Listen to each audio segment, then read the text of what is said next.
A very warm welcome to all of you to today, the World Day of Peace, brought to you by Heartfulness and the United Nations and supported by the Hindustan Times Group.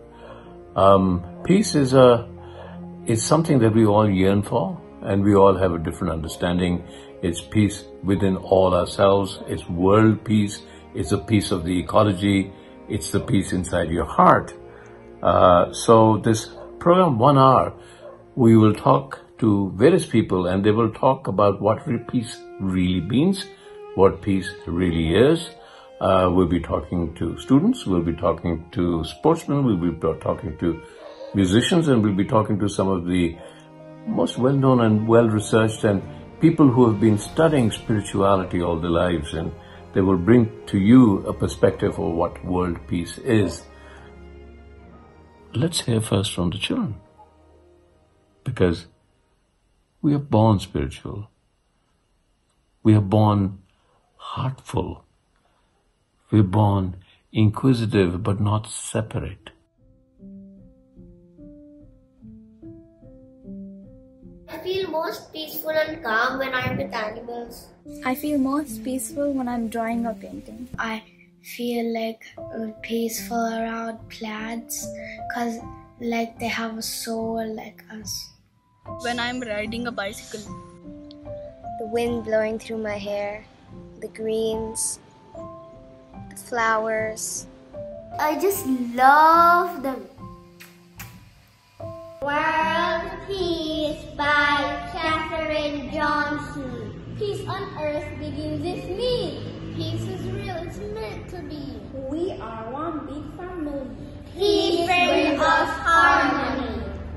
I feel peaceful when I'm sleeping. Last week, we were working on a project called Living in Peace and Harmony with Nature and Yourself. That's a pretty long name. I agree. We learned a lot by this project. For example, to think and care about nature and other people. If I had 3 wishes, they would be to have peace all over the world, that all children know their rights, and that all children have education. We don't need war or pollution. We need a lot more peace. Our message is, take care of the children in your country to help them feel as good and safe as possible. Thank you very much.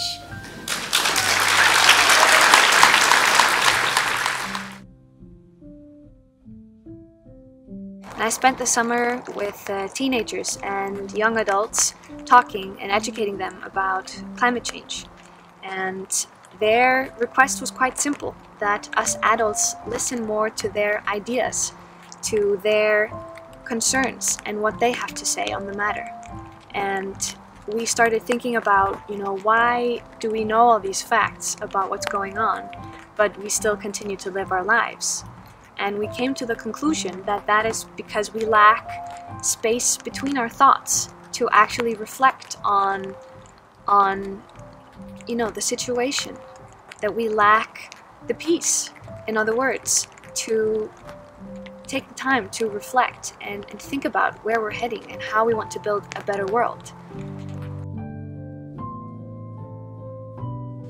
Et depuis des millénaires, nous savons faire la guerre parce qu'on s'y implique, on s'y emploie, on s'y forme, on s'y discipline. Eh bien, la paix, c'est pareil. On peut faire la paix si on s'y emploie, si on s'y discipline. C'est de cet ordre-là.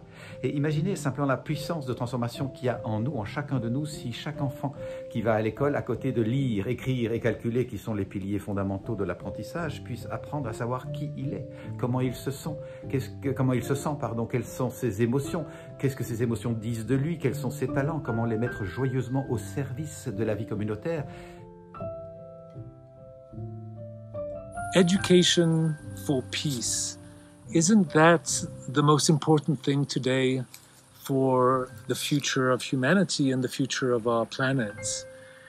Today we know that we can teach peace to children. It is actually something that we learn. Gandhi said, be the world you want to see. This is most probably true for peace as well. Let's be the peace we want to live with ourselves, with others, and also with the planet.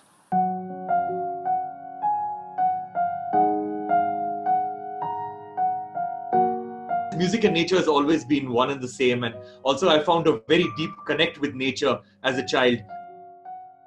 When my friends and relatives would run away from seemingly dangerous and creepy crawly animals like snakes and reptiles and rodents, I was always very drawn towards them, and I would look into their eyes. I would try to see personality in every single animal, and from a very young age it has always been it's never been their world and my world. I've always looked at it as being our world, and that's how I grew up. Because if you look at the word coexistence itself, coexistence is such a vague term and yet a vast term.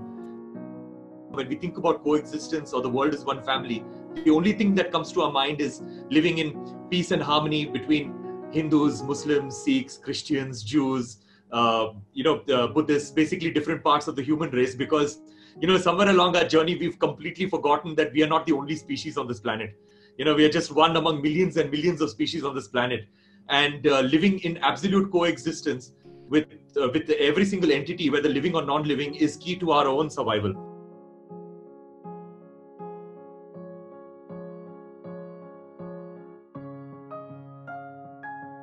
There is different kind of arts. If you're a painter, you work mostly alone. My wife is a painter, I know that, You work mostly alone and you don't collaborate so much. If you're an actor, you collaborate, but you don't talk together. You speak one after the other. One actor will say something, the other actor will say something.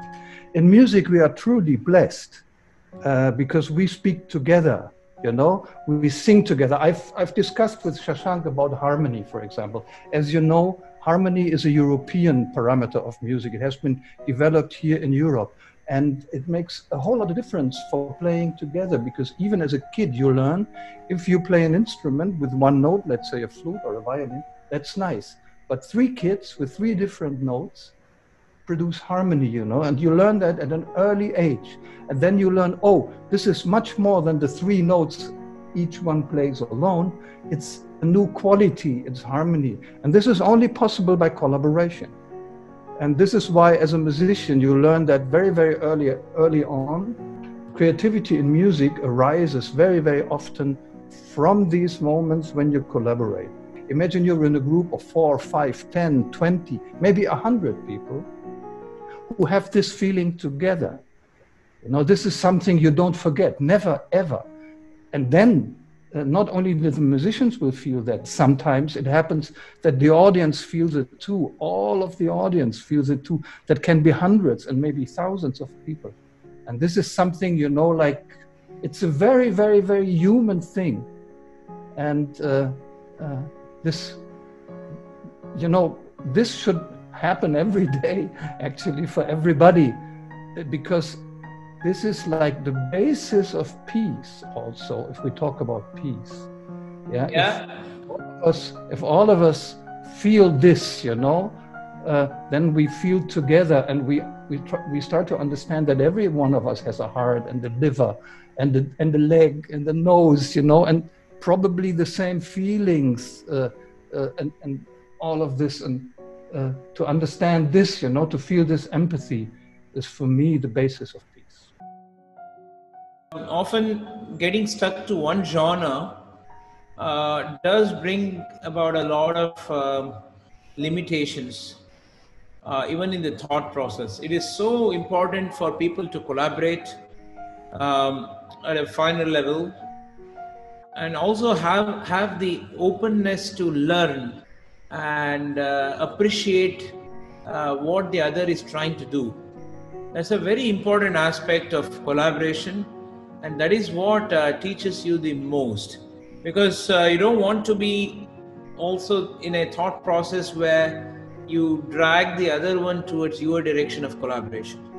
A collaboration often means how you learn about the idea behind the others, and they learning your idea behind what you are trying to present, and then amalgamating the two together, which can bring about a fantastic piece of music or whatever.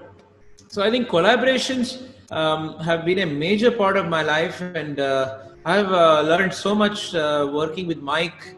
As he said, I think it will also improve the harmony between human beings, which ultimately results in peace.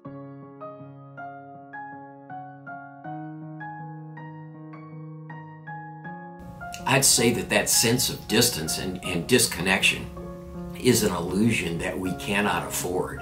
Our world is becoming so small and so interconnected that all of our big problems are global problems. They're problems for all of us. So just as a matter of self-interest, we have to care. But I think at a deeper spiritual level, if you believe, as I do, that every person is a sacred being, that the earth is a sacred gift, we have to care, we have to love. And the sense of distance is just illusory. And I'd say that can seem daunting if you confront all of these challenges, but I don't think it has to be. In fact, I think it can be joyful.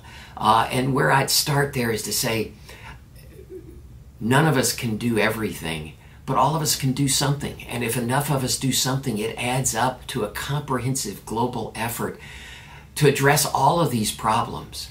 Don't focus on the separation, focus on the connection.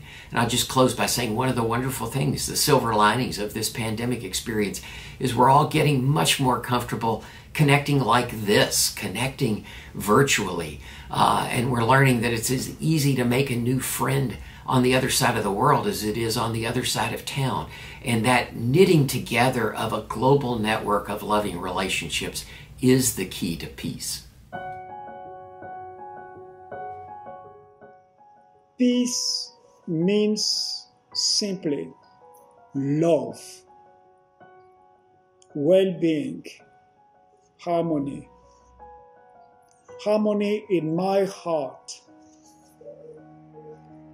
harmony in my entire physical body and beyond it. It is also harmony in my neighborhood, in everything around me.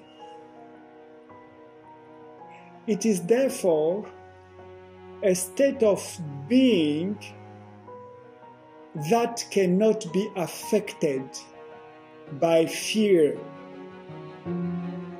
no matter what.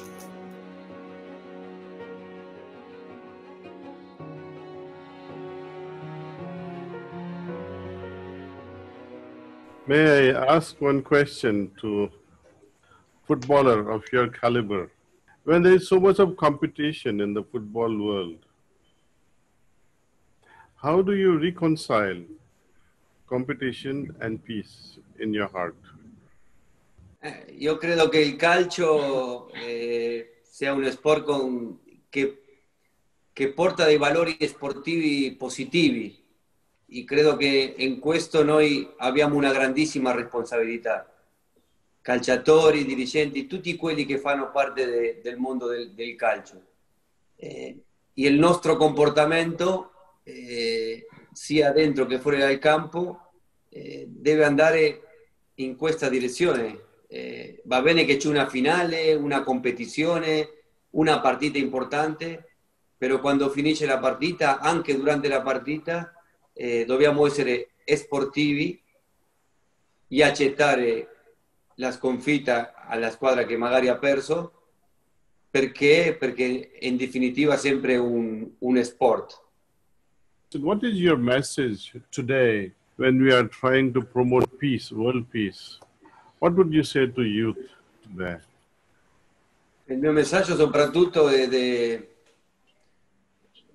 sempre prima di tutto ai giovani, di credere in se stessi, di non smettere mai di sognare, di cercare sempre la strada giusta, la strada quella che ti porta dove dietro c'è una grande cultura del lavoro ad avere dei successi, sempre rispettando i veri valori umani, perché io sono convinto che i valori umani sono quelli che fanno la differenza, perché uno può essere più bravo che l'altro, però la differenza la fanno le persone e i valori che riescono a trasmettere. E soprattutto in questa bellissima iniziativa cercare ognuno di noi alla maniera che uno lo sente, trasmettere questo, serenità, armonia, in un mondo che sappiamo che è difficile, che è complicato, dove ci sono tanti conflitti, soprattutto conflitti di interessi, però sempre dobbiamo tornare alle radici, alla base, che sono quelle che ha l'essere umano, che quando le tira fuori fanno veramente la differenza. Thank you. Thank you. A honor, a pleasure for me to be part of the very, very important initiative in the world. Thanks for the invitation. Thank you.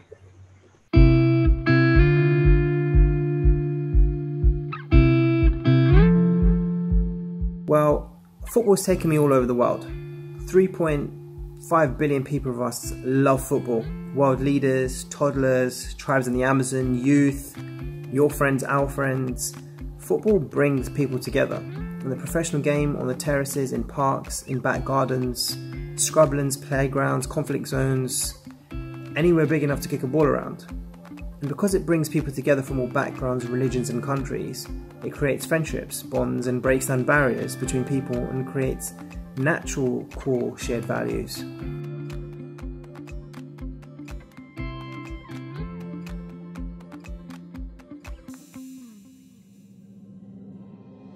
Allora, io il valore della pace lo vivo in due modi. Diciamo che ho due aspetti di me, un aspetto agonistico che tante volte mi mette in competizioni, in sfida con gli altri e di conseguenza c'è questa rivalità, ma allo stesso tempo mi piace andare d'accordo con tutti, mi piace anche con gli avversari chiacchierare, ridere, anche avere momenti di condivisione, quindi la vivo un po' in questo modo la gara, la vivo sia con la voglia di battere gli altri ma anche con la voglia di andarci d'accordo, quindi la pace con loro la vivo in questo modo, la vivo come una sorta di rivalità ma allo stesso tempo di condivisione, di storie, di esperienza di vita diversa, perché comunque gli avversari vengono da altri luoghi e hanno altre cose, nuove cose da raccontarti.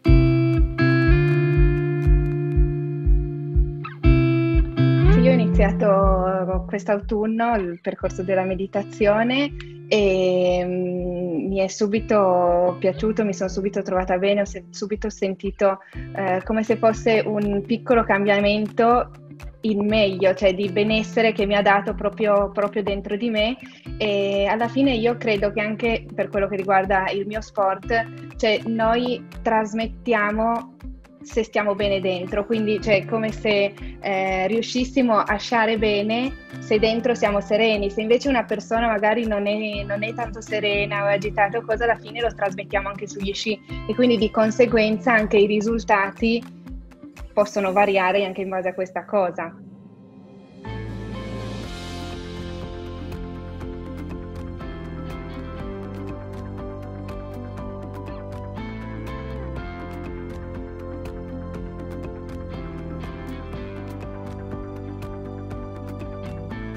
About 50 years ago,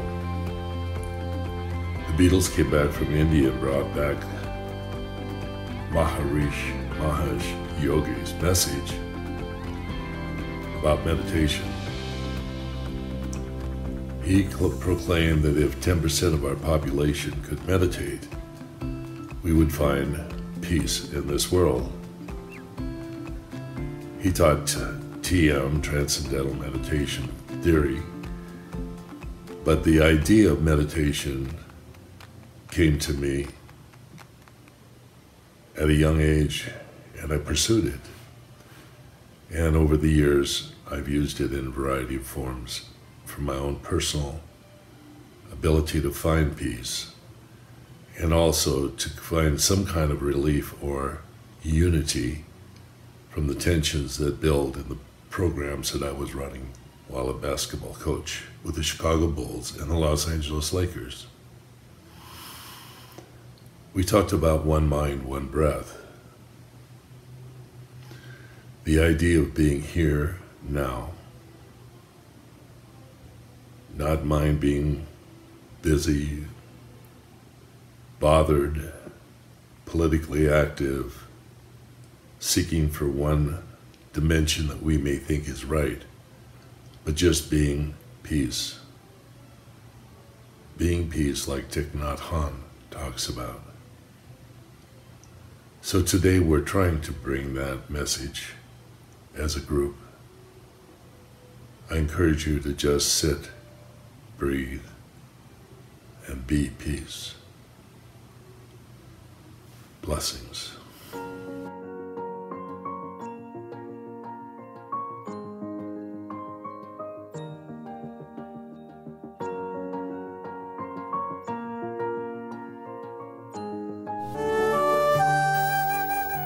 പ്രേമസ്വരൂപ ആത്മസ്വരൂപങ്ങളായിരിക്കുന്ന എല്ലാവർക്കും നമസ്കാരം.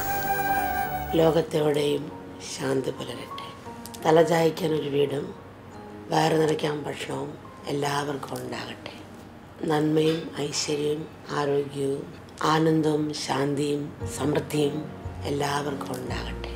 പ്രകൃതി മാതാവ് നമ്മുടെ തെറ്റുകൾ പുറത്ത് പ്രകൃതിക്ഷോഭങ്ങളില്ലാത്തൊരു കാലത്ത് നമുക്ക് പ്രദാനം ചെയ്യട്ടെ. ഇതൊക്കെ നടക്കുന്ന കാര്യങ്ങളല്ലെന്ന് മക്കൾ ചിന്തിച്ചേക്കാം. എങ്കിലും ഇത്തരം സ്വപ്നങ്ങളാണ് നമ്മുടെ ജീവിതത്തിനും പ്രയത്നത്തിനും ശരിയായ ദിശാബോധം നൽകുന്നത്. ദൂതരാകട്ടെ. മക്കളെല്ലാം ഹൃദയത്തിൽ ശാന്തിയും സന്തോഷം നിറയാൻ കൃപ മക്കളെല്ലാം അനുഗ്രഹിക്കട്ടെ.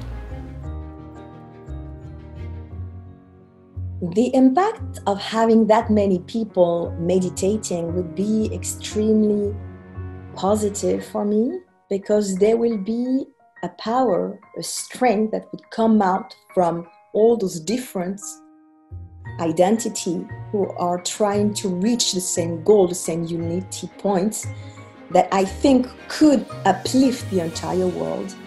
And what it made me think would be, I would say, a drawing, a Picasso drawing, that would be this beautiful drawing he did of two hands, reaching together. I think this is this notion of, because of COVID, we cannot touch each other, and touching is an extremely important sense that is missing, but we can still do the same thing at the same time, and being fully connected to a point of our virtual skin can touch one another. And all those bodies connected will create one body that will be one humanity body. And I think this would really uplift our willingness to simply get to reach one peace and one happiness.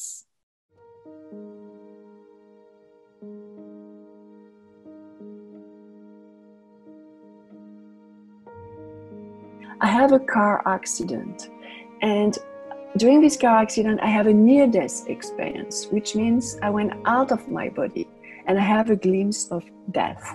And death for me was a big liberation, to be free from the body and free from the mind. And I went to the source, I went to the light, and I feel so released, so at peace, because I was in the divine consciousness, kind of.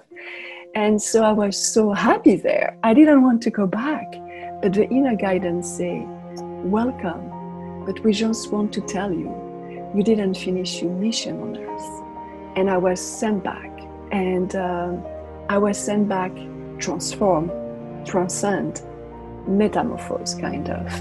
And this is where my quest for what is my purpose in life, what is my mission in life, started at the age of 18. And so I finished my master's degrees, and I did start an internship in Uzbekistan with UNICEF, working on the well-being of kids, and also in Tajikistan, working on Afghan refugees. At this time, it was in 2020 years ago already, the Taliban came to the north of Afghanistan and pushing the population actually to flee to Tajikistan.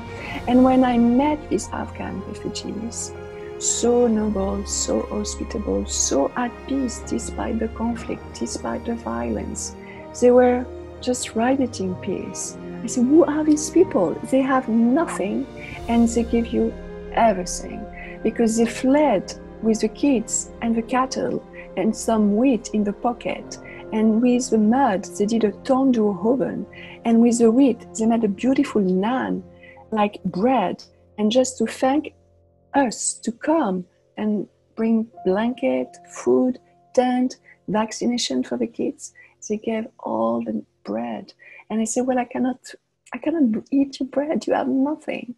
And so this is Afghan hospitality. You should take the bread.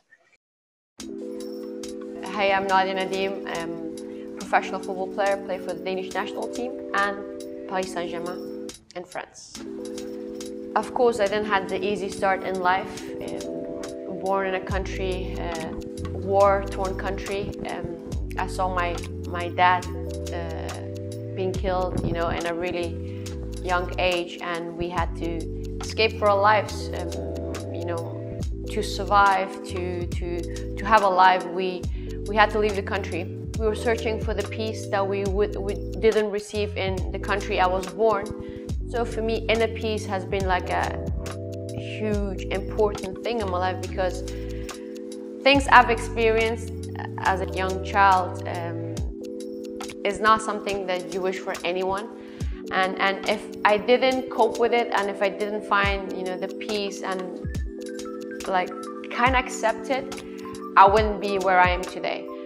Everything, all the anger and happiness I had, I tried to kind of channel in football, school, wherever, because as a human being, you cannot have it in you, and because that's going to destroy you. So it had to stop, and that's the decision I made for myself, that I need to find the peace.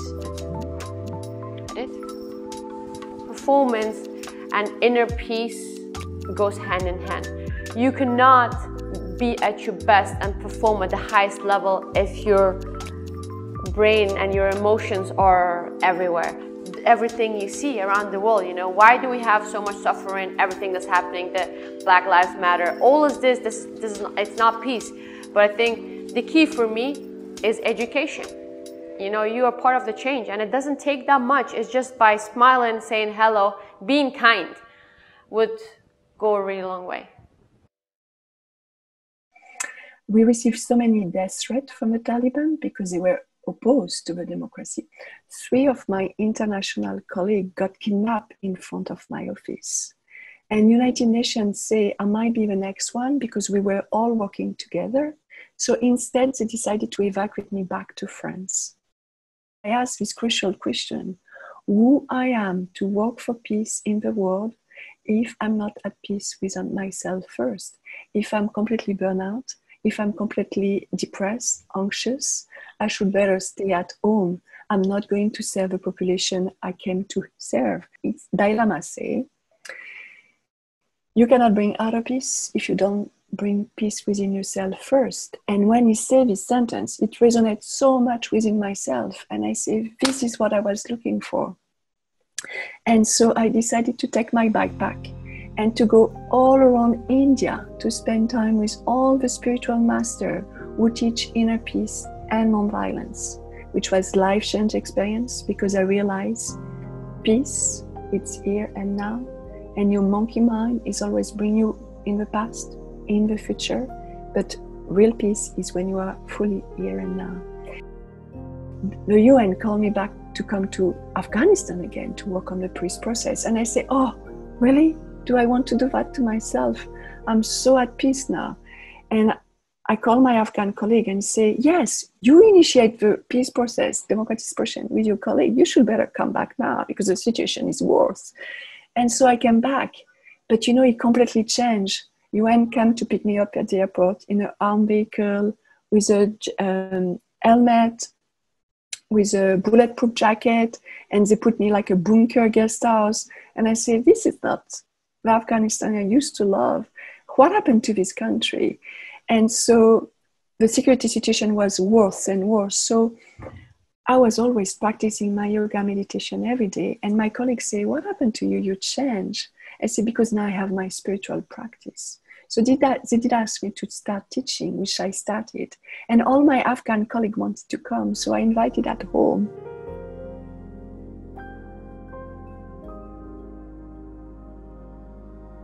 Conflict is not the opposite of peace, and peace does not require eliminating all conflict. Often, it is the presence of conflict that can invite us to encounter, to dialogue, to engage our humanness, and to recognize each other as human beings, as a part of a we. With this mutual recognition, we can transform a conflict towards innovation and a positive change.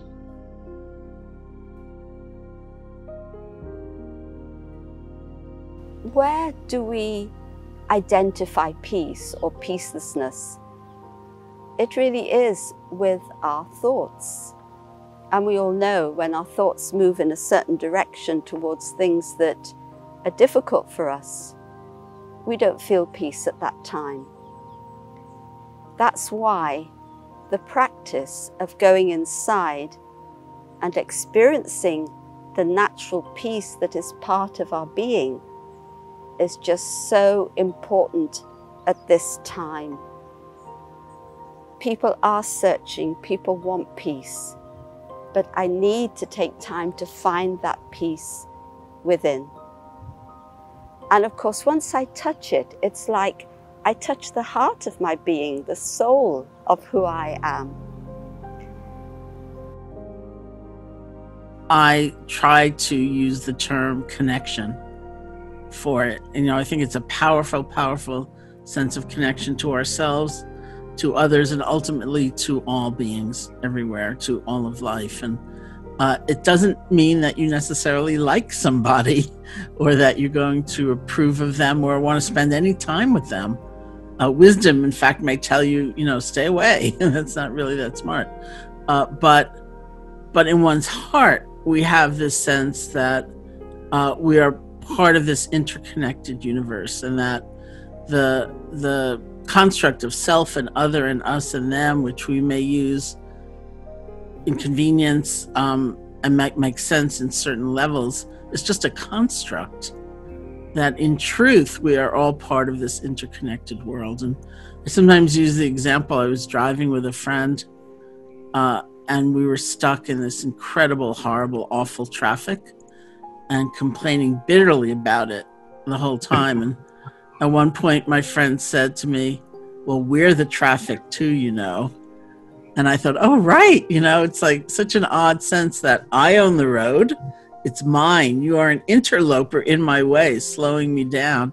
But what if that sense of centrality and marginalization falls? And it's just us. Here we are.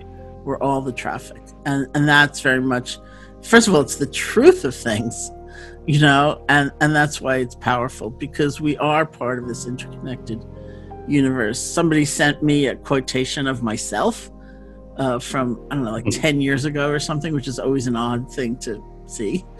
And in the quotation, I said something which I say a lot, which is that interconnection is not just a spiritual understanding, that science shows us this, economics shows us this, environmental consciousness certainly shows us this, and even epidemiology shows us this. So I have friends who are epidemiologists, and so I use that example. And people used to say to me, what's epidemiology? And why are you talking about that? And, again, here we are. Look at that. what happens over there doesn't nicely stay over there. It infiltrates our life, and what we do, it matters. Where we put our energy, what we care about, what we're devoted to, because it too will infiltrate out along these lines of connection. So loving kindness, or metta, is the heart's response to that knowing, that deep knowing that our lives are intertwined. And the corollary of that is that everybody counts and everybody matters. Not everyone will be my best friend, with the person I seek to spend time with, but everybody fundamentally counts. And so we offer loving kindness. It's a meditative technique to ourselves, to those who've helped us that maybe we take for granted, to friends, to those who are having trouble, who seem full of fear or some problem. We offer loving kindness to those we hardly know, somebody who plays some role in our life we're normally indifferent to. We offer loving kindness to those we have difficulty with, not in the sense of may you triumph, but recognizing that our lives are intertwined. And we offer loving kindness to all beings everywhere.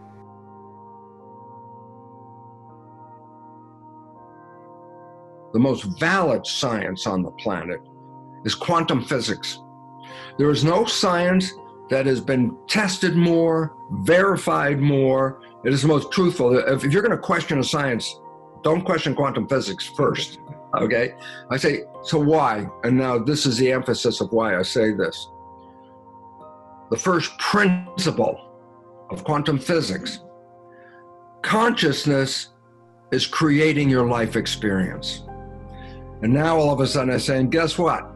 Biology, epigenetics, quantum physics, both say the same thing. Biology and physics come together at this point. People think their thoughts are in their head. And I go, how do you know? Well, I put wires on your head. It's called electroencephalograph. I'm reading what's going on in your head. And then I go, and there's a new device that reads brain function. It's called magnetoencephalograph. And I say, why is that relevant? Because the probe is not in your head. The probe is out here. And I go, stop. What the hell does that mean? Just stop. I go, my thoughts are not contained in my head. My thoughts are broadcast into the field. So I am creating a field of consciousness around my head, okay? And then, now here's a quote that I always love. This is an Albert Einstein quote. The field is the sole governing agency of the particle. I say, what does that mean? The field is the invisible energy around us. The particle is the expression of energy as matter, okay? It's not real matter, it's an energy, okay? Because everything is energy, quantum physics, okay? But what does it say? The field, the invisible energy, is the sole governing agency of that particle. So I say, that. What does it mean? I say, your thoughts are a field, and it's shaping this particle called the body. That's quantum physics. So one day I was walking down the beach. There was a little wind blowing.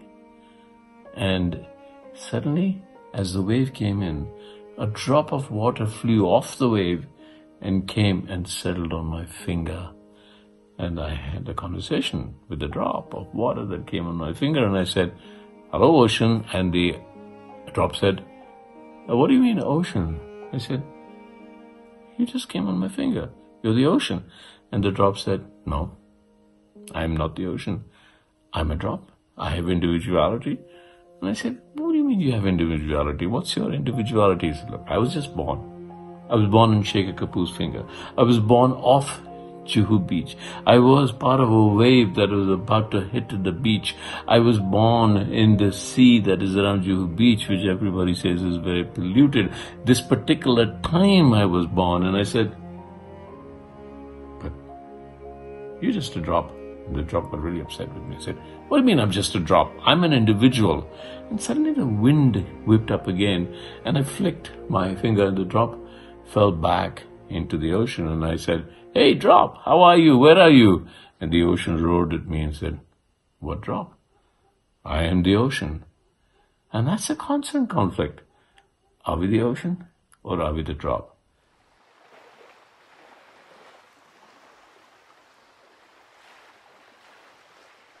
Purity, peace, power, love, happiness, knowledge, and bliss.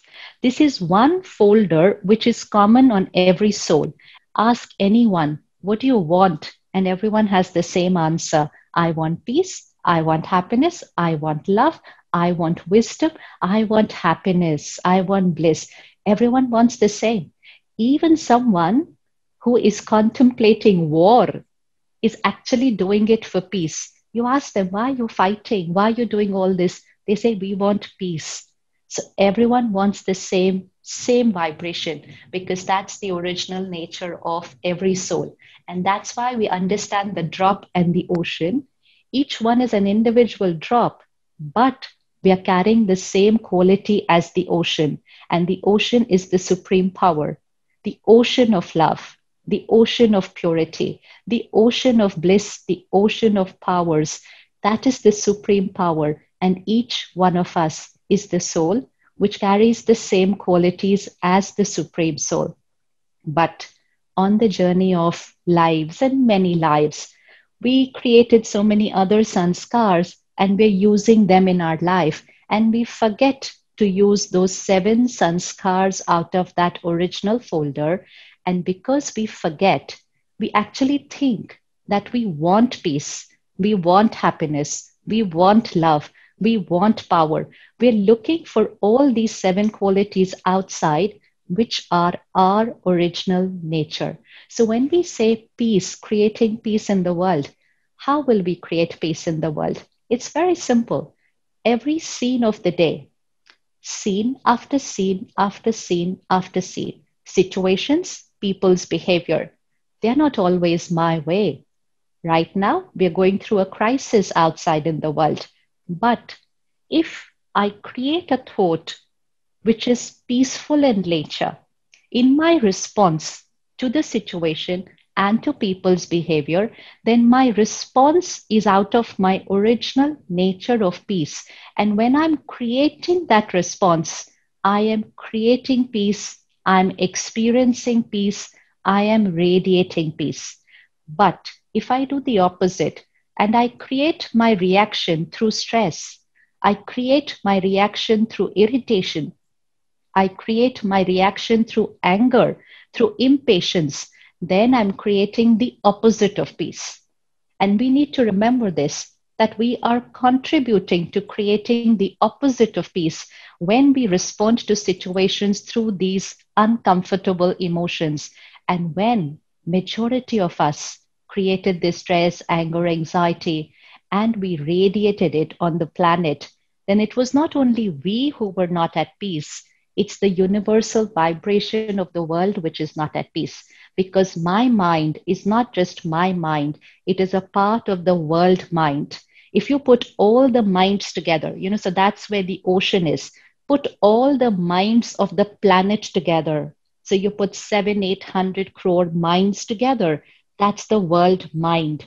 And my mind is one of that world mind. So whatever vibration I create, it is not just inside, it's radiating to the world mind. It is radiating to the global consciousness of the planet, the vibration of the planet. So the drop influencing the ocean, and the drop also getting influenced by the ocean.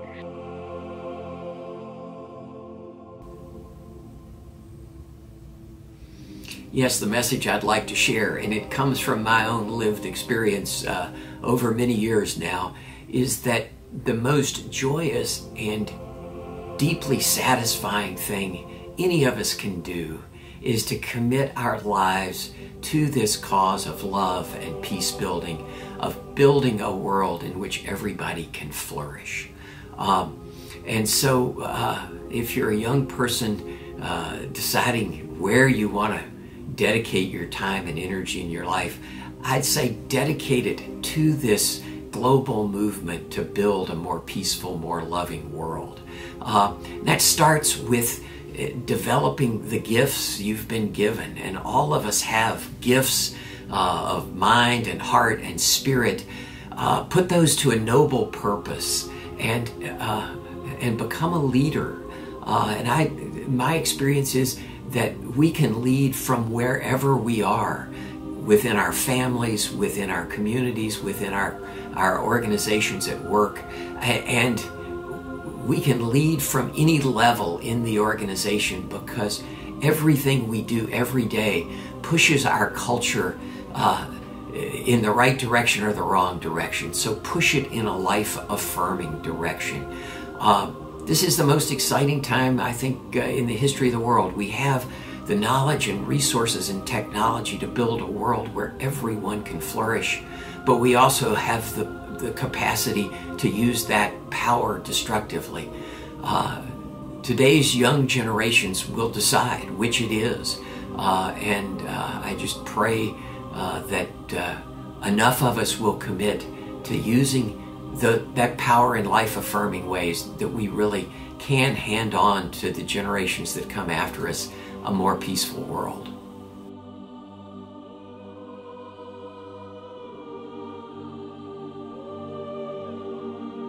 There's a belief that for many people on this planet, that when you die, you can go to a place called heaven.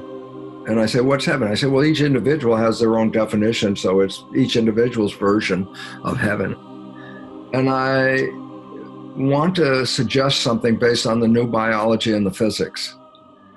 You don't die and go to heaven. You are born into heaven. This is where we came to create. And I say, when you are empowered and operating from your conscious mind and running your life, that's usually expressed in something called the honeymoon. When people let go of their programs and their life was blah, blah, blah, blah, and they meet somebody and 24 hours later, it's like, oh, it's so wonderful. Life is beautiful. Everything is beautiful. And I go, 24 hours after a whole life of blah, blah, blah. What happened? I say, because as in the Honeymoon Effect book, what it talks about is this is the one time in your life where you stop playing programs and you stay mindful. Yeah. And I say, so what's the relevance? I say, the moment you stop playing the program, your life becomes heaven on earth. If we would all get the hell out of the program, then the whole planet would turn into the heaven on earth. So we would enjoy it a little bit differently than, okay, suffer through this and you'll get something nice later. It's like, no, enjoy this now. This is the opportunity of where you have a device, a body to create an experience. So if there's a heaven and it's a creation, this is where you can create it. And then you say, but it doesn't look like heaven. And then we go back and I say, yeah, but you've been programmed not to. And the moment you stop playing the program, when you fall in love, you actually did create heaven on earth. And that's available all the time, except you go back to the program and then you lose it. If I was going to make a oscilloscope picture, you know, the vibration, love is a nice, smooth sinus, you know, wave like this, you know, just a nice, smooth wave. Noise is like that. Harmony is in the sine wave, peace. And anything out of harmony starts to become jagged, and now it's that instead of that. Okay? Yeah. And so, you know, the effort that you have of bringing meditation is to get them out of the jagged, put them into the sine wave. Because if they can manage this, then they have control. But if they get jagged, that means they lost the control. And now they're responding like a ping pong ball, bouncing all over the place based on who's hitting it with a paddle. Wake up as many people as possible, because the more of us that are broadcasting consciousness of heaven, the more we will all collectively manifest it. So I wish you luck on your effort, because raising consciousness is the game.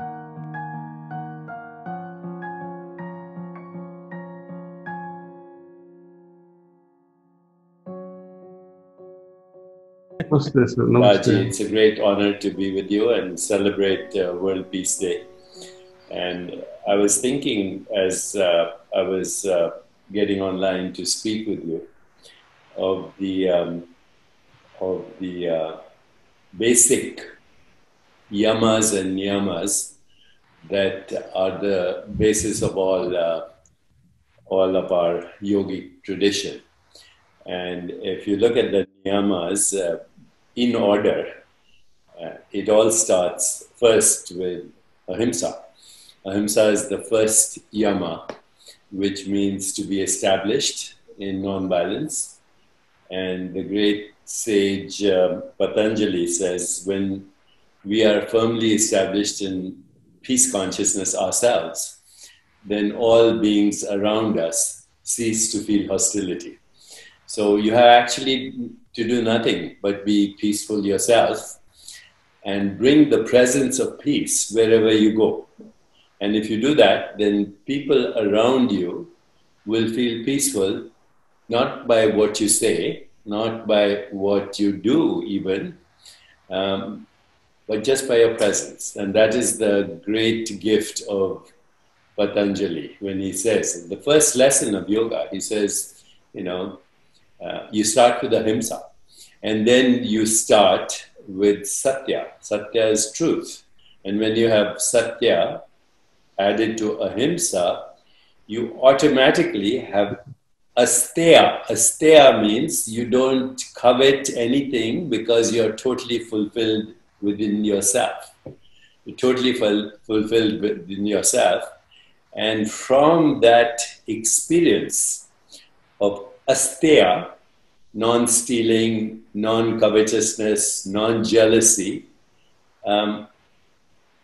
comes what Patanjali says, aparagriyaha, which means detachment from the fruits of action, which ultimately leads to the best use of your energy, your vital force. And so on World Peace Day, I think it is very appropriate for us to celebrate the great yogi traditions of India, who also talk about the niyamas, cleanliness, sauchna, fulfillment that comes from self-study or swadhyaya, swabodhya, or the effulgence that comes from the radiation of peace, and ultimately results in what we call oneness with our source. So yoga is that tradition, and everything we're doing in this world right now is the opposite of yoga. We're coming from the fragmented mind, from the ego mind, which makes us look at ourselves as separate beings, and then looks at the world also as separate when we are one with it. As you know, one of the greatest Mahavakyas is Tattvamasi. Whatever I see pure consciousness. Whatever I see the divine. Whatever I see the infinite. It doesn't matter what it is. It could be a cup of coffee. This is a modified expression of the infinite. So, on Peace Day, I think we should just be peace. We should speak peace. We should create peace. We should express peace. And we should celebrate peace. And if enough of us do this, then we'll have a peaceful world. Because I've seen enough peace activists, even Nobel Prize winners in peace, and they're not peaceful. So peace can only be created by those who are peaceful. Just like love can only be expressed by those who have received or given love. So in Mahatma Gandhi's words, we have to be the change we want to see in the world. And if there is a critical mass of that, and that's why we're having this conversation, then hopefully we can reach a more peaceful, just, sustainable, healthier, and joyful world. Because right now, the world is very divisive, very quarrelsome, all within ideological conflicts. All the conflicts, whether it's communism, socialism, capitalism, these were good ideas meant for humanity, but human beings corrupt them because they come from selfishness, basically. Me, mine, everything is me, mine. But now that we are celebrating World Peace Day with this great heritage that you represent of India, then it's possible by changing these conversations and having a critical mass participate in these conversations, we can be the change we want to see in the world. So that is why I'm so happy to speak to you. Commonly, we think of peace as only a lack of violence between individuals, whether at a physical or mental or emotional level. Yet, even when we are totally alone, we often find ourselves restless and lacking in peace. When you are not at peace, is it possible to appreciate anything at all? Your restlessness will prevent it. When the mind is calm and ripple-free, it can create. There is a sloka from Bhagavad Gita, chapter 2, verse 66, which inspires me greatly and deeply. Nasti buddhir yuktasya, na chayu vaktasya bhavana, na chabhavayataha santir santasya kuta sukham. It means there is no wisdom without harmony, and without harmony there is no contemplation, or vice versa. Without contemplation there cannot be peace. How can there be joy without peace? This is Lord Krishna saying. Peace and joy are innate qualities of the soul. But it is through meditation that we create the conditions that allow them to blossom. With the support of yogic transmission, the specialty of this path, the heartfulness way of meditation, it takes us on an inner journey in which we make a contact with the soul and pleasantly have our first real experience of peace. Try it. It is so beautiful that often we want to stay immersed in that peaceful state and never come out of it. But world has to go on, so we come out. However, there is something even grander than remaining immersed in deep peace. By making that peace dynamic, we got to make peace dynamic and expressing it in action. We find that it can radiate and touch all those with whom we interact, thereby benefiting them as well. There is quantum entanglement. Those who are associated with us at mental, intellectual, emotional, spiritual level, they get entangled because of this. If you are restless, people who are in resonance with you will feel restless. If you are at peace, they too will feel peace. There is nothing mysterious about this aspect to understand. You have witnessed on many occasions how just one smile can lighten up everyone's mood. And you have witnessed its opposite as well. We must nurture good things and make them viral. Another facet of spiritual path is that peace is not the final aim of spirituality. When restlessness is absent or non-peace is absent, you feel, since it is absent, now I'm at peace. When this restlessness starts to subside, we experience a great inner freedom and call it peace.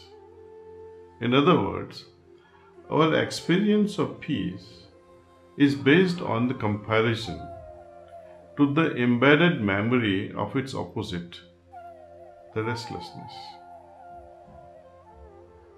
But what happens when our restlessness dissolves completely? When it no longer exists, even in our memory? We now experience neither peace nor restlessness, but arrive at a state of equilibrium. Instead of feeling peace, we become peace itself. Remember, instead of feeling peace, we become peace itself.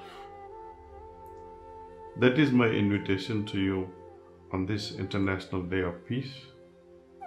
with the participation of every willing heart, universal peace will surely not remain afar off.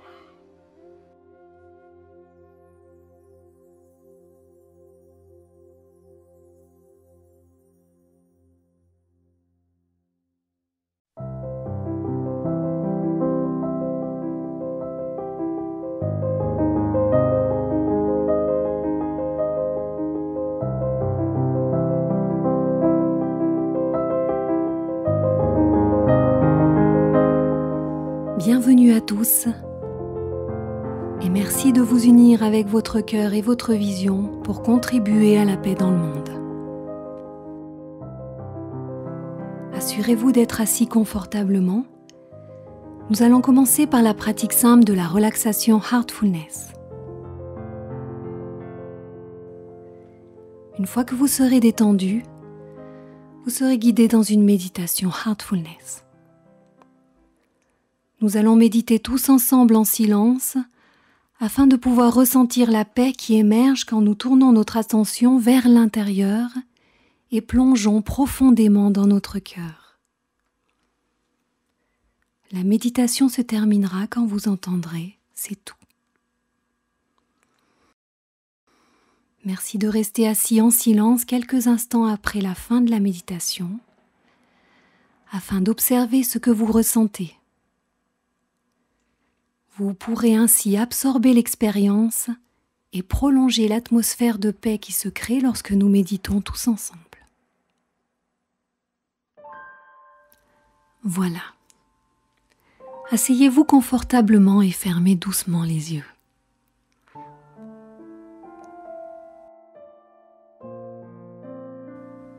Commencez par les orteils, remuez-les. Maintenant, sentez-les se détendre.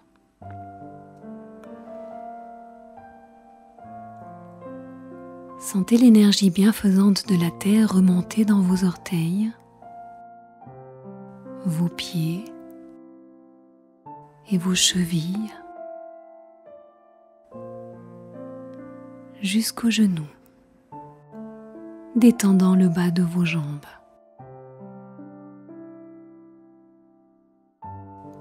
Sentez cette énergie remonter le long de vos jambes. Sentez vos cuisses se détendre. À présent, détendez profondément vos hanches, votre ventre et votre taille.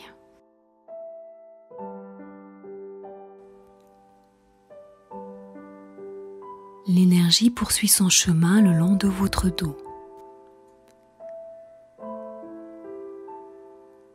Sentez tout votre dos se détendre du coccyx jusqu'aux épaules.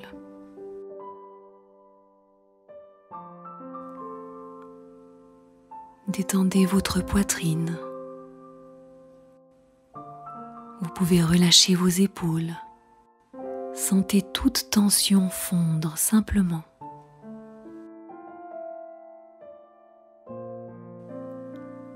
Détendez le haut de vos bras, vos avant-bras, vos poignets et vos mains jusqu'au bout des doigts.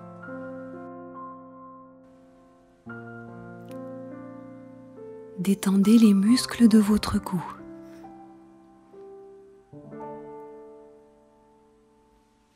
Portez votre attention sur votre visage. Détendez la mâchoire et lâchez toute tension autour de la bouche. Le nez, les yeux, les oreilles, les muscles du visage, le front, jusqu'au sommet du crâne.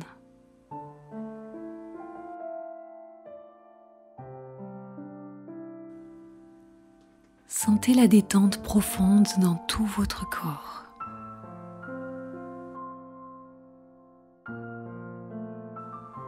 Passez-le en revue de la tête aux pieds.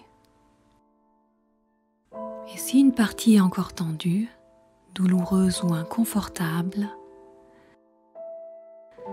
ressentez l'énergie bienveillante de la terre qui l'aide à se détendre.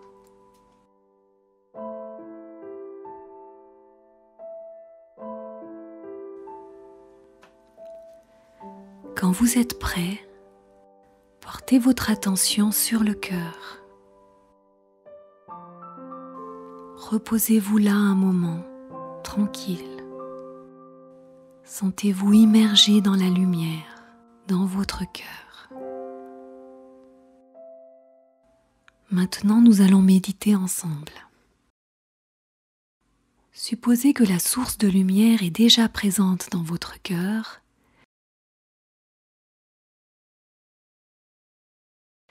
et qu'elle vous attire vers l'intérieur.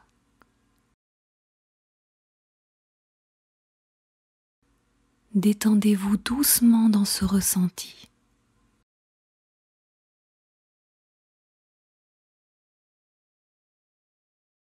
Si votre attention dérive vers d'autres pensées, ne luttez pas contre elles, mais ne les nourrissez pas non plus. Laissez-les passer, tout en vous rappelant simplement que vous méditez sur la source de lumière qui est dans votre cœur.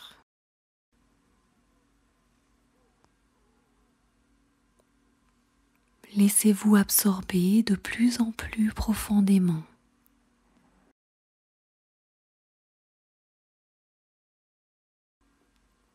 Restez absorbé à l'intérieur de votre cœur jusqu'à ce que vous entendiez que la méditation est terminée.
c'est tout.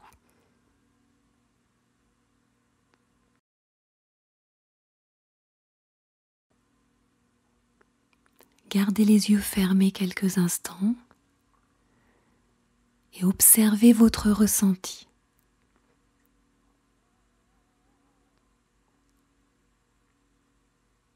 Imprégnez-vous de la paix que vous venez d'expérimenter.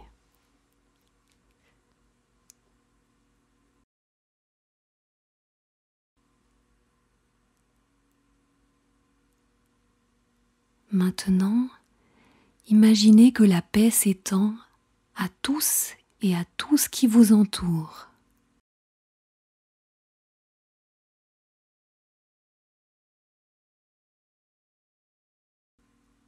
Et embrasse le monde.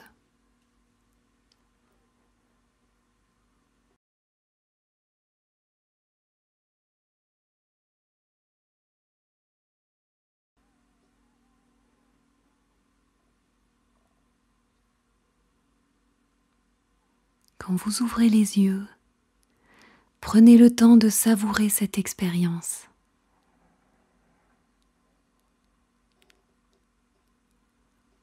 Merci de répandre la paix dans le monde.